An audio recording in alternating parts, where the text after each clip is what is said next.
आज हम देखेंगे ज़बूर 51। इस ज़बूर की हम आज स्टडी करेंगे।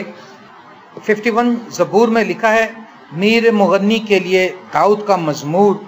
उसके बत्सबा के पास जाने के बाद जब नातन नबी उसके पास आया, ए खुदा अपनी शफ़क़त के मुताबिक मुझ पर रहम कर, अपनी रहमत की कसरत के मुताबिक मेरी ख़ताएँ मिटा दे, मेरी बदी को मुझसे धो डाल और मेरे गुनाह से मुझे पाक कर, क्योंकि मैं अपनी खताओं को मानता हूँ और मेरा गुनाह हमेशा मेरे सामने है। मैंने फ़कत तेरा ही गुनाह किया है और वो काम किया है जो तेरी नज़र में बुरा है, ताकि तू अपनी बातों में रास्त ठहरे और अपनी अदालत में बेऐब रहे। आमीन।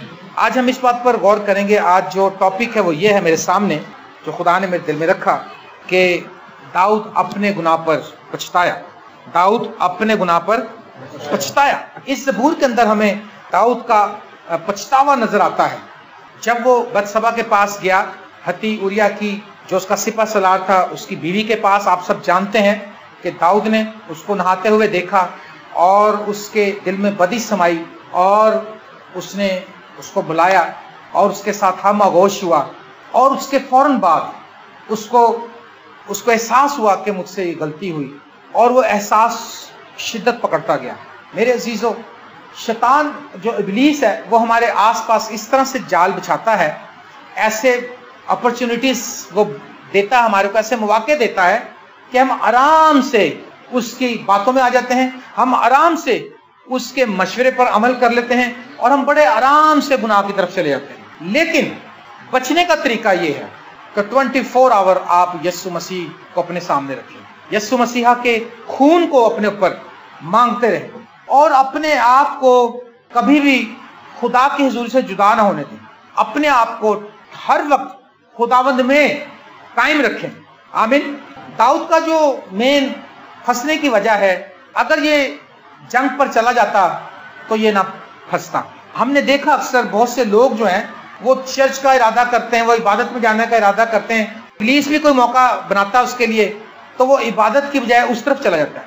याद रखें, सबसे पहला काम जो है वो खुदा की हुजूरी है। सबसे पहला काम जो है वो खुदा की इबादत है। इससे अच्छा मैं समझता हूँ, इससे जरूरी कोई काम नहीं है। सबसे अहम बात ये, अगर आप 24 आवर सुबह दोपहर शाम जब आपको टाइम मिले, आप खुदा उनसे दुआ करते रहें। अगर आप विलिंग होंगे बचने के लिए तो खुदा आपको बचा लेगा। लेकिन अगर आप सिर्फ ऊपर से कहते रहेंगे तो फिर ऐसी बात नहीं होगी।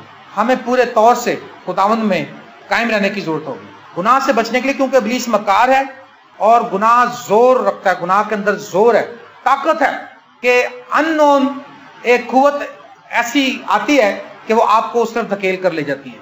और फिर खुदा आपको इशारा देता है, आपको इंटरप्ट करता है, आपके ख्यालात में, आपके जहन में, आपकी रूह से कलाम करता है कि ये गलत बात है, कि ये रास्ता सही नहीं है। लेकिन हम इब्लीस साथ मशवरे देता है, कोई बात नहीं, दुनिया भी करती है, आज ऐसे ही चलता है सब, आज दुनिया ये कुछ कर रही है। और दाऊद जो था, अगर ये जंग पर गया होता तो ये बच सकता था। लेकिन लिखा है, अहमकों की फारिगुल बाली उनकी हिलाकत का बाइस होगी। फारिग ना रहें, फारिग वक्त में बाइबल हाथ में पकड़ें, बाइबल पढ़ें, दुआ करें, या कलाम पढ़ें या कलाम सुनाएं। अगर आप कलाम सुनाने वाले नहीं हैं तो आप कलाम सुनते रहें। अगर आप बाइबल नहीं पढ़ सकते तो आजकल तो बाइबल का इतना सिंपल प्रोग्राम आ गए हैं कि वो हर एक मोबाइल में आपको ऑडिबल वॉइस में होती है और आप सुन सकते हैं। आप बाइबल पढ़ सकते हैं, आप बाइबल सुन सकते हैं, आप दुआ कर सकते हैं, आप दुआ करवा सकते हैं और आप हर वक्त मसीह गीत चला सकते हैं। आप अपने माहौल को, एटमॉस्फेयर को जो है पूरे तौर से बना कर रखें, फिर इसमें कायम रह जाएगा। एक खुदा का खादम है, वो कहता है कि टीटी जैक्स, उसने कहा कि हम लोग ये समझते हैं कि हम इब्लीस को बड़े आराम से मार लेंगे और हम कहते हैं कि हम यीशु के नाम से हम ये कर देंगे, वो कर देंगे। कहता है, याद रखिए, अगर आप हफ्ते में एक दफा मारने जाएंगे तो वक्त काफी नहीं होगा। कोई भी रेसलर अगर लड़ाई करता है, जब आपस फाइट करते हैं तो वो एक घंटे बाद नहीं मारते, बल्कि वो मारते ही जाते हैं जिसको मौका मिलता है। देखा ना आपने, अगर वो एक हफ्ते एक मारे और फिर चला जाए कि अगले हफ्ते बाकी मारूंगा आके, तो वो तो कभी भी नहीं जीत सकता। हम क्या करते हैं, इतवार के दिन एक आधा उसको मार जाते हैं, वो कहता अच्छा इतवार को मार तो जाते हैं, लेकिन अगले 6 दिन जो सा वो मारता है, फिर हम एक मारते हैं और हल्की सी मारते हैं, हल्की सी सुनार वाली, 100 सुनार के एक लोहार। वो जो है वो हर रोज लोहारों वाली मार मारता है, क्योंकि वो बेरहम है, क्योंकि इब्लीस बेरहम है।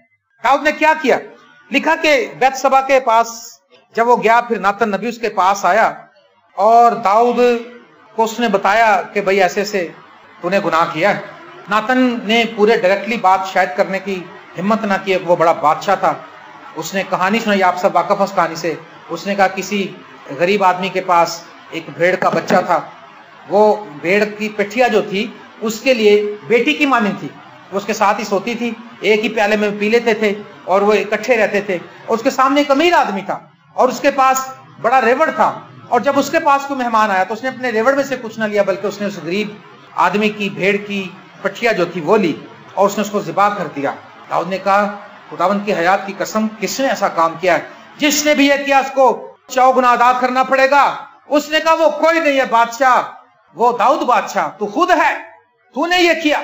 जबकि खुदा ने तुझे भेड़ साले से लिया, तू अपनी ही नजर में हकीर था और तू बकरियों को चराता था, और खुदा ने तुझे लिया ताकि तू इसराइल की उस इसराइल के घराने की गल्लाबानी करे, और खुदा ने तुझे बरकत बख्शी, तुझे इज्जत बख्शी, तुझे लौंडियां दी, नौकर चाकर दिए, और कितनी बीवियां तेरे पास हैं। अगर ये कम थी तो खुदा और देता, लेकिन तूने वो काम किया जो तुझे करना नहीं चाहिए था, और तूने इब्लीस को बड़ा मौका दिया। उसने कहा मुझसे गुनाह हुआ, मुझसे गुनाह हुआ, और दाऊद का पछतावा शुरू हो गया। और दाऊद अपने आप को मलामत करने लगा, जैसे पतरस पछताया था। आपको पता है, उसने जब इनकार कर लिया तो बड़ा पछताया। मेरे अजीजों, दाऊद की खूबसूरत बात यह है, दाऊद की माफी के अंदर खूबसूरत बात क्या है? पछतावा, इंतहाई दर्जे का पछतावा।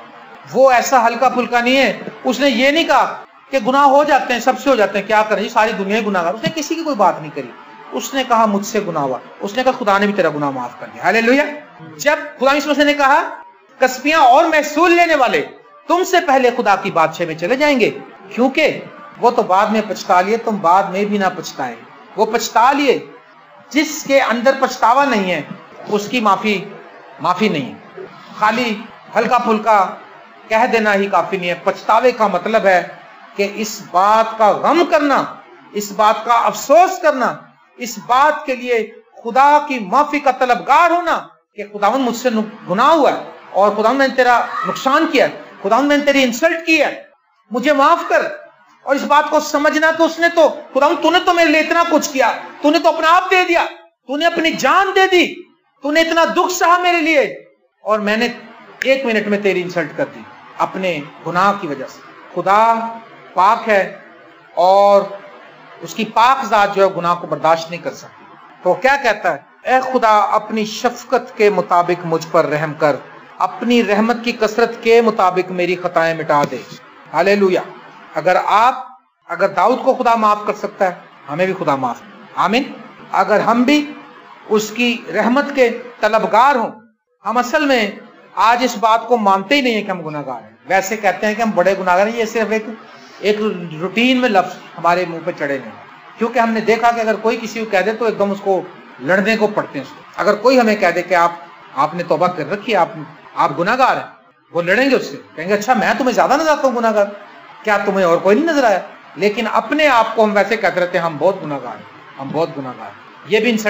ये भी कह के हम इंसल्ट करते हैं खुदा की। लिखा मेरी बदी को मुझसे धो डाल और मेरे गुनाह से मुझे पाक कर, क्योंकि मैं अपनी खताओं को मानता हूं। मान लेना सबसे बड़ी बात, इकरार करना।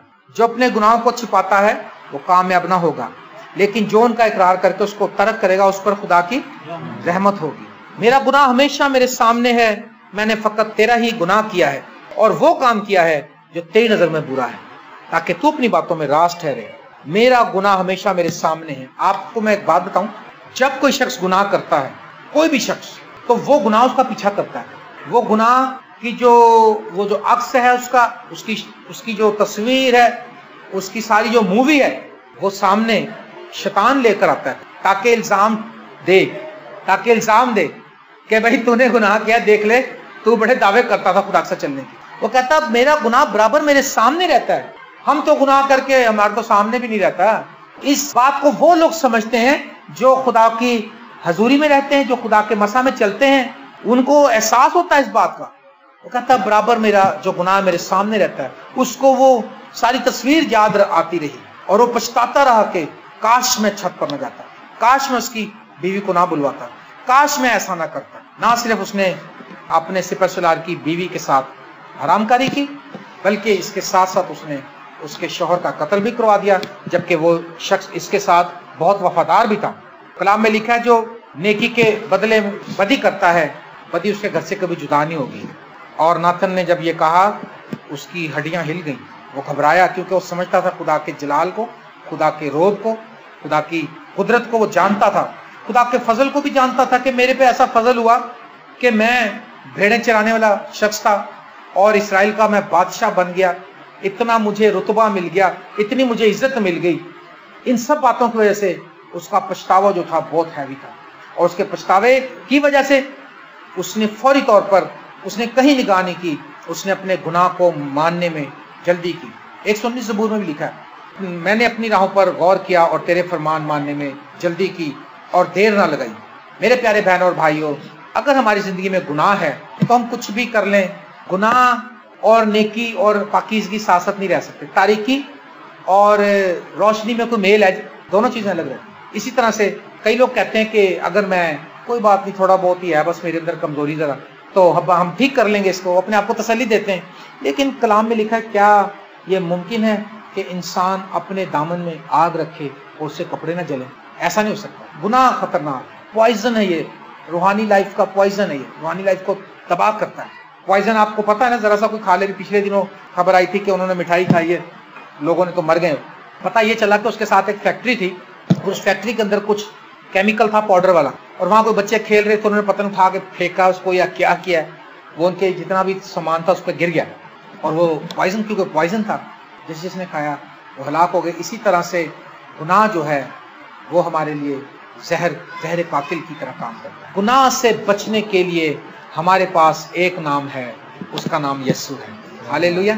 अगर हम इकरार करें, अगर हम पछताएं, अगर हम फखर ही ना करते रहे, गुनाहगार होने पे फखर है। ये जो कहते हैं ना, हम बड़े गुनाहगार हैं, खुदा बहुत सुनता है, हम बड़े गुनाहगार हैं, खुदा हमारी मुरादें पूरी करता है, हम बड़े गुनाहगार हैं, आज तक मैंने जो कुछ मांगा खुदा ने मुझे दिया है ना। ये क्या बात है? ये कोई अच्छी बात है खुदा के सामने? ये खुदा को टैश दिलाने वाली बात है। हमें फौरी तौर पर अपने गुनाहों से तौबा करने की जरूरत है। लिखा है, मेरा गुनाह हमेशा मेरे सामने है, मैंने फकत तेरा ही गुनाह किया है।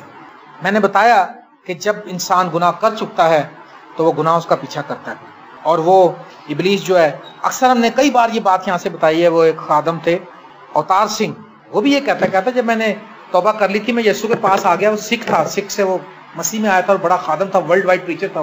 तो हमने उसको सुना यहाँ कैथेड्रल चर्च में, उसने कहा मैं मसीह के पास आ गया था और मैं खिदमत करता था, लेकिन शाम को जब मैं दुआ में बैठता तो एक बड़ी किताब, एक बड़ा रजिस्टर भरा हुआ गुनाहों का मेरे सामने शैतान रोज ले आता है और कहता वो वर्क बा वर्क ऐसे से हम मुझे दिखाता, देख तूने फलां दिन ये काम किया, तूने ये काम, तू तो गुनाहगार आदमी है, तू कहाँ बच सकता है? और खुदावंद यीशु मसीह तो पाक है और तुझे कैसे वो बख्शिश देगा?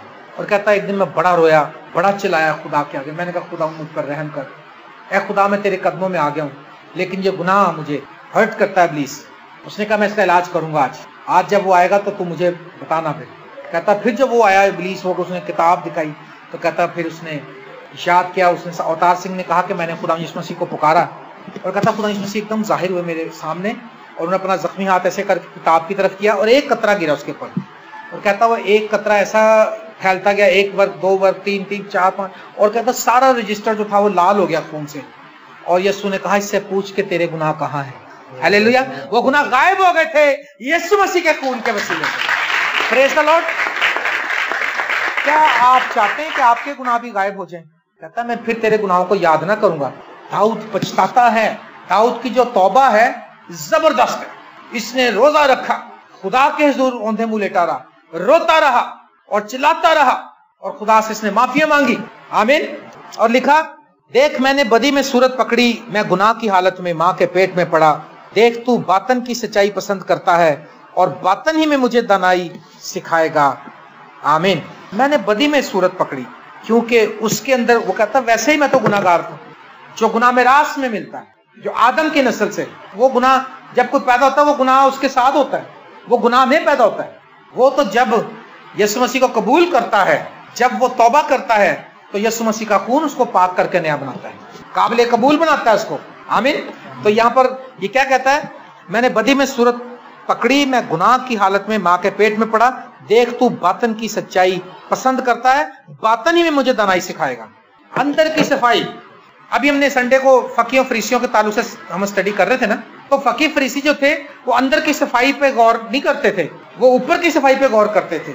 वो लोटों को साफ करते थे, वो रकाबी को साफ करते थे, प्याले को साफ करते थे और हाथ धोते थे रोटी खाने से पहले, और गुनाहगारों से नहीं मिलते थे, क्योंकि अंदर।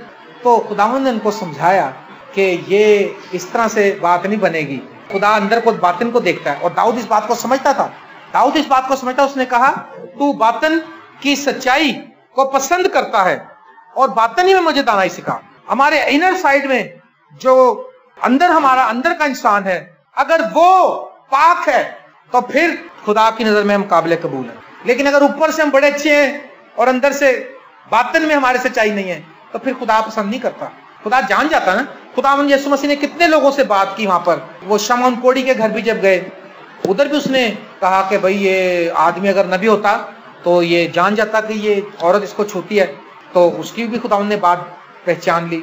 और उनके जितने भी लोग आकर सवाल करते थे खुदा यीशु मसीह को फंसाने के लिए, खुदा उनकी बातें को पढ़ लेता था पहले और फिर उसके मुताबिक उनको जवाब दे देता था। और एक शख्स जब आया यीशु मसीह के पास, जिसकी खुदा ने बड़ी जबरदस्त तारीफ की थी, पता, नतनेल। जब नतनेल को उसने आते देखा, उसने कहा देखो देखो नतनेल को देखो। मैं सोचता हूँ कि दुनिया एकदम हैरान हो गई होगी, खुश हो गए होंगे। नतनेल के आसपास के दोस्त कह रहे होंगे, देख नतनेल, खुदावंद तेरा नाम ले रहे हैं, यीशु यीशु तेरी तारीफ कर रहे हैं। उसने कहा ये वो शख्स को अंदर को देखता था ना, बातिन की सच्चाई, उसने देख लिया कि ये साफ दिल का शख्स है। आज हमें अपने दिलों को साफ करने की जरूरत है। अगर हम ऊपर से अच्छे लेकिन अंदर से अच्छे नहीं है, तो अंदर के भी इंसान को खुदावंद यीशु मसीह साफ करके नया बना सकता है। जब अंदर का बातिन हमारा साफ होगा तो हमें फिर दिलेरी पैदा होगी हमारे अंदर। हमें गुनाह जो है वो दिलेरी को खत्म कर देता है। समझ रहे मेरी बात? एक जो दिलेरी होती है खुदा के सामने आने की, गुनाह उसको खत्म कर देता है, क्योंकि वो अंदर से उसको पता था कि यार मैं आदमी ठीक नहीं हूँ, बज़ाहिर में अच्छा लगता हूँ। मेरे अजीजों, लिखा है तू बातिन की सच्चाई को पसंद करता है और बातिन ही में मुझे दानाई सिखाएगा। जूफे से मुझे पाक कर तो मैं पाक होऊंगा, मुझे धो और मैं बर्फ से ज्यादा सफेद होऊंगा। मुझे खुशी और खुरमी की खबर सुना, ताकि वो हड्डियां जो तूने तोड़ डाली हैं शादमान हो। मेरे गुनाहों की तरफ से अपना मुंह फेर ले और मेरी सब्बतकारी मिटा डाल। जूफे से मुझे पाक कर। आज जो जूफे से पाक करना है वो यीशु का खून। आज आप कह सकते हैं, ऐ यीशु अपने खून से मुझे धो डाल। बर्रे का खून जो है वो रिहाई बचत है हमारी। घरों की चौखटों पर बर्रे का खून लगाया गया था ना, यीशु का खून। और देखें क्या लिखा है, मुझे खुश और खुरमी की खबर सुना, ताकि वो हड्डियां जो तूने तोड़ डाली हैं शादमान हो। गुनाह जो है वो खुशी को काफूर करता है इंसान की। ये बात समझ में आ रही है आपको? जो गुनाह है, इंसान कहता है ना, कई बार मुझे बहुत से लोग, शहजाद साहब को भी मिलते हैं, मुझे भी मिलते हैं, शाहिद भाई को भी मिलते हैं, ऐसे लोग, वो हमें ये कहते हैं आकर, भाई अननोन सा एक परेशानी है हमारे अंदर, अननोन सी एक, ऐसे लगता है कि पता नहीं क्या हो जाएगा, कोई मुसीबत आने वाली है। खुशी मैंने कहा किस बात? कह रहे जी घर में पैसा भी है, घर भी अपना है, बच्चे भी बहुत अच्छे हैं, कमाई भी ठीक कर रहे हैं, सब कुछ है, लेकिन अंदर इत्मीनान नहीं है, खुशी नहीं है। गुनाह खुशी को गायब करता है, गुनाह दिलेरी को खत्म कर देता है, गुनाह इंसान को इल्जाम लगाता है, गुनाह इंसान के बराबर सामने रहता है और वो पेशेंट बनता जाता है, क्योंकि गुनाह की मजदूरी मौत है। डॉक्टर पॉल यंग चू के पास एक औरत आई, यंग लड़की, उसने अपने गुनाह नहीं बताए, बल्कि उसने यही कहा कि जी मैं बड़ी परेशान हूं, मैं बहुत दुख में हूं, यहां तक कि मैं मरना चाहती हूं। उसने कहा अच्छा बताओ प्रॉब्लम क्या है? उसने कहा मैं आपको प्रॉब्लम बता नहीं सकती, क्योंकि बहुत शर्म की बात है। उसने कहा बहन अगर आप बताएंगे नहीं तो मैं दुआ कैसे करूंगा, आपकी काउंसलिंग कैसे करूंगा? उसने थोड़ी देर जब ना बताना चाहा तो उसने कहा अच्छा चलो तुम बैठो, मैं खुदा से पूछ लेता हूँ कि वो बराह रास्त मुझे बता दे। वो औरत जानती थी कि खुदा इसको बता देगा सब कुछ। उसने कहा नहीं सर मैं आपको बता। उसने कहा मेरी एक बड़ी बहन है, उसकी शादी हुई और जब उसके बेबी होने का वक्त हुआ, जब हॉस्पिटल गई वो, तो उसके हॉस्पिटल में दाखिल हुई तो मैं उसकी हेल्प करने के लिए गई। और इसी दौरान में मेरा और मेरे बहनोई का लव चल पड़ा। देखिए गुनाह जो है इस तरह से अंधा कर देता है कि उसको किसी की समझ नहीं रहती, उसको नजर कुछ नहीं आता उस वक्त। मैंने बताया गुनाह जो है दिलेरी खत्म करता है, गुनाह जो है वो इल्जाम लगाता है, और गुनाह जो है अंधा कर देता है।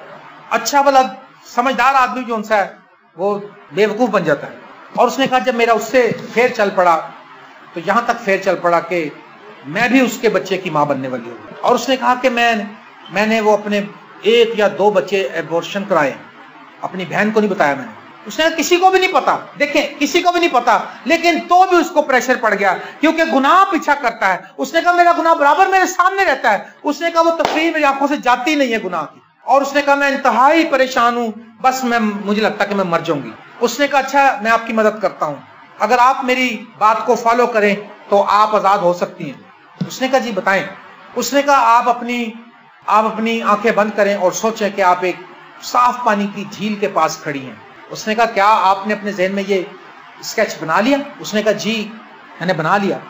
उसने कहा मैंने एक पत्थर उठाया, छोटा सा पत्थर पानी में फेंक दिया और वो साफ पानी में जाता हुआ नजर आ रहा आपको नीचे? उसने कहा जी। उसने कहा गया? उसने कहा तय में बैठ गया। उसने कहा आप एक बड़ा पत्थर उठाएं जो आप उठा सकती हैं, बड़े से बड़ा। उसने उठाया, उसने कहा उसको भी फेंकें। उसने कहा फेंक दिया। उसने कहा क्या पत्थर कहां जा रहा? उसने कहा वो भी गया और उसी तय में बैठ गया। उसने कहा बस मेरी प्यारी बहन, मेरे भी गुनाह उसी यीशु के खून से धुले हैं, तेरे भी गुनाह उसी खून से धुले हैं, दोनों के गुनाह साफ हो गए हैं। चाहे कैसे ही गुनाह हो, किरमिजी हो, यीशु के खून से इवन हो जाते हैं, खून पाक साफ हो जाते हैं। यीशु के खून से हम बर्फ की मानिंद पाक हो जाते हैं। और उसने कहा जैसा मैं आजाद हुआ हूं वैसे तू भी आजाद हो गई है। हालेलुया। और उसने उसके लिए दुआ की, वो आंसुओं से रोई और उसके बाद उसने अपने आप को हल्का महसूस किया। Praise the Lord. गुनाह जो है वो इंसान को दबाता। लिखा है मुझे खुशी और खुरमी की खबर सुना और वो हड्डियां जो तूने तोड़ डाली हैं शादमान हो।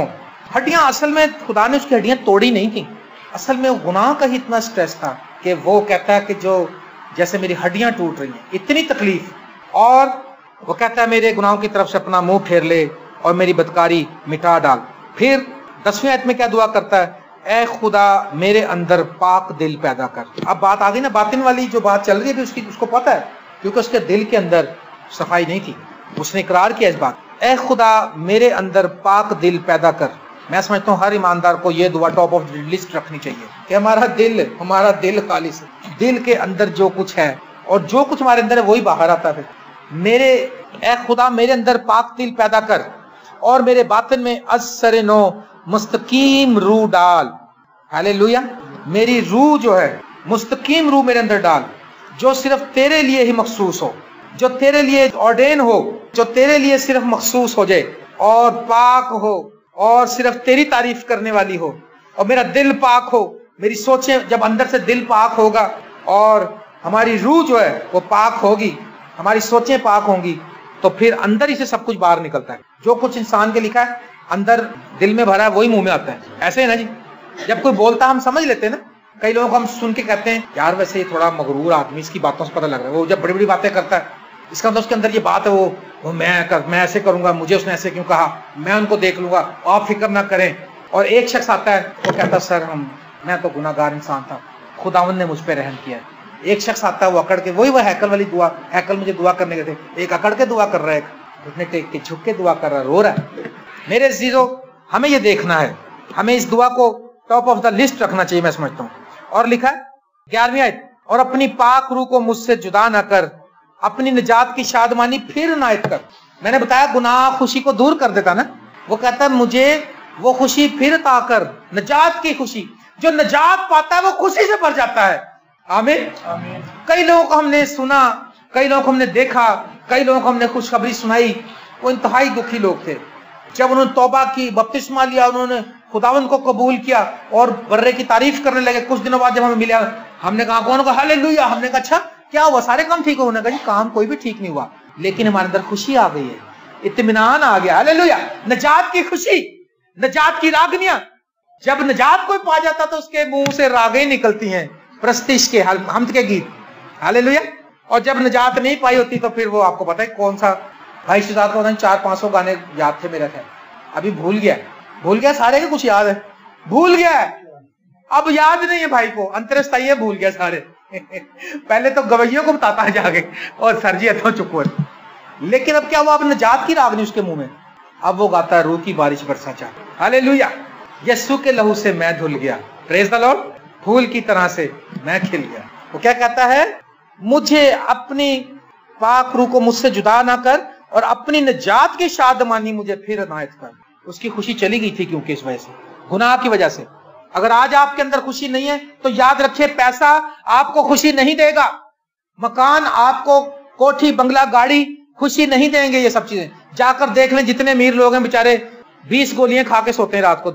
ऐ किए ऐ शुगर दी, ऐ किए ऐ मैदे दी, ऐ किए तजाबियत दी, ऐ किए डकार बड़े आंदे ने, ऐ किए जोड़ा दी दर्द, ऐ किए ओ भाजी पता नहीं कितनी गोलियां रोज खाता है, फिर भी कभी सोता कभी नहीं भी सोता, इसके बावजूद भी नहीं सोता। लेकिन जो खुदावन के हजूर में लिखा है, वो खुदा जो उसकी नींद को मीठा कर देता है, हमें होश ही रहते धड़म।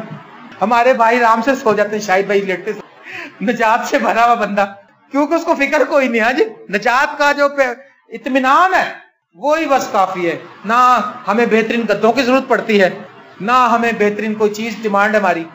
खुदा की हजूरी में इत्मीनान है, खुदा की हजूरी में दिलेरी है, प्रेज द लॉर्ड। और मुस्तैद रूह से मुझे संभाल, तब मैं खताकारों को तेरी राह सिखाऊंगा। अब वो अपने गुनाह से तौबा करने के बाद कहता तू मुझे संभाल, तू मेरा कंट्रोल ले ले, आमीन। तो कहता फिर मैं खताकारों को तेरी राह सिखाऊंगा और गुनाहगार तेरी तरफ रजू करेंगे, प्रेज द लॉर्ड। ए खुदा मेरे नजात बख्श, खुदा मुझे खून के जुर्म से छुड़ा। खून किया था ना उसने, वो कहता खून के जुर्म से छुड़ा, तो मेरी जुबान तेरी सदाकत का गीत गाएगी, आमीन। जब खुदा माफ कर देगा, जब खुदा की माफी का उसको यकीन मिल जाएगा, तो फिर वो नजात के गीत गाता फिरेगा, खुशी से झूमता फिरेगा, हालेलुया। और लिखा है, ऐ खुदावन मेरे होंठों को खोल दे, तो मेरे मुंह से तेरी सताइश निकलेगी। कुर्बानी में तेरी खुशनुदी नहीं, वरना मैं देता। अगर गुनाह की खता की कुर्बानियों से खुदा ने खुश होना है, अब चाहता तो वो 100 बैल ज़बा कर देता कि खुदावन मेरे से गुनाह हो गया, नहीं, वो कहता है इसमें तेरी खुशनुदी नहीं है, सौख्तनी कुर्बानी से तुझे कोई खुशी नहीं, शिकस्ता रूह खुदा की कुर्बानी है, हालेलुया। टूटा हुआ दिल, शिकस्ता रूह, ब्रोकन हार्ट। अगर हमारा दिल टूटता नहीं है, हमारा दिल कहाँ टूटता है, हमारा दिल इन बातों से टूटता है, लो जी मैं उनके घर गया, मैंने रोटी नहीं पूछी, दिल टूट गया। शादी ते गए, सानू अगे नहीं बुलाया, फोटो लाने लिए, दिल टूट गया। कभी हम गुनाह की वजह से हमारा दिल नहीं टूटा, कभी रूह शिकस्ता नहीं हुई हमारी। शिकस्ता रूह के बारे में लिखा है, शिकस्ता रूह खुदा की कुर्बानी है। बैल और बकरे से उसको खुशनुदी नहीं है, टूटा हुआ दिल लेकर आए, उसके सामने उंडेल दे, जैसे हन्ना ने उंडेला था, और आंसू बहाए, खुदा खुश हो जाएगा इस बात से। ऐ खुदा तू शिकस्ता और खस्ता दिल को हकीर न जानेगा, शिकस्ता और खस्ता दिल को हकीर न जानेगा। अपने कर्म से सयोन के साथ भलाई कर, यरूशलेम की फसील को तामीर कर। अपने चौगिर्द एक फसील बनाए यीशु मसीह के खून की, हालेलुया, ताकि शैतान अंदर ना आने पाए। अपने चौगिर्द एक फसील बनाए, अपनी कलीसिया के चौगिर्द, अपने चर्च के, अपनी फैमिलीज के, अपने आस पड़ोस में, अपने उठने बैठने के, अपने आप को पूरे तौर से एक फसील बनाए, एक बॉर्डर लाइन बनाए यीशु मसीह के खून की, प्रेज द लॉर्ड। पछताएं अपने खताओं पर, अपने गुनाहों पर, अपनी कमजोरियों पर, उसके आगे पछताएं। ऐ खुदा मैंने गलती की, मुझे माफ कर। ऐ खुदा मैंने तेरे हुक्म को तोड़ा, ऐ खुदा मैंने तुझे नाखुश किया, ऐ खुदा मैंने अपने चाल चलन से तेरा दिल तोड़ा है, मैंने तेरी इंसल्ट की है, ऐ खुदा मैंने इब्लीस को मौका दिया है। नातन ने कहा तूने इब्लीस को मौका दिया है। जब हम गुनाह करते हैं इब्लीस को मौका मिल जाता है, जब हम बदी करते हैं हम इब्लीस की बातों की तायद करते हैं, हम इब्लीस को सपोर्ट करते हैं, और वो खुदा के सामने जाकर हमें इल्जाम लगाता है। आओ मेरे जीजो, गुनाह से घबराने की जरूरत नहीं है, गुनाहों का मुदावा यीशु मसीह आ गया है, हालेलुया।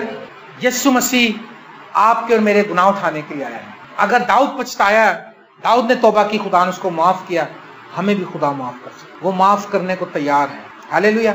यीशु मसीह हमेशा माफ करता, उसने सलीब पर कहा था बाप इनको माफ, क्योंकि ये नहीं जानते कि क्या करते हैं। आज मैं आपके सामने ये थॉट देना चाहता हूँ आपको कि आप देखें कि क्या आप गुनाह की जिंदगी गुजार रहे हैं। अगर आप गुनाह में हैं तो आज आप गुनाहों से तौबा कर सकते हैं। आज आप दाऊद की तरह कह सकते हैं कि मुझे माफ, मेरी नजात की जो शादमानी उसको बहाल कर, हालेलुया। मेरे अंदर मुस्तकीम रूह पैदा कर, मुझे नया दिल अता कर। उसने कहा मैं गोश्तिन दिल निकालूंगा, मैं संगीन दिल निकालूंगा और गोश्तिन दिल तुम्हारे को अता कर दूंगा। हालेलुया। हम उससे नया दिल मांगे, हम एक नए तरीके से स्टार्ट लें, हम नए तरीके से खुदा के सामने हैं। और मैंने बताया कि कभी भी आप खुदा की हुजूरी में से ना भागें। दाऊद अगर जंग पर जाता तो स्टोरी फर्क होती, लेकिन ये फंसने की वजह इसकी ये बनी। आपके पास जो फालतू टाइम है, जो आप अगर आप वो टाइम खुदा को देते, इसका मतलब आप शैतान को ही दे रहे हैं। क्या ख्याल है, कहीं और एडजस्ट कर रहे हैं उसको? आप कोशिश करें, जो जो आपको टाइम मिलता है आप उस टाइम में खुदा की हुजूरी में घुटने टेक दें। आप उस टाइम में बाइबल की स्टडी करें, आप उस टाइम में खुदा की हम्द करें, उसके लहू को मांगे और अपने आप को उसके खून में छुपाए रखें और उससे कहें खुदावन तू मेरी हिफाजत कर और मेरे चौगिर्द ए खुदा यरूशलेम की फसील को तामीर कर। हालेलुया। मेरी दुआ है कि आप मजबूत रहें, स्ट्रांग रहें, खुदावन के पाक रू में बढ़ते जाएं और यीशु मसीह का खून आपको सारे ऐबों और गुनाहों से पाक करके नया इंसान बनाए। खुदावंद आपको बरकत दे। आमीन।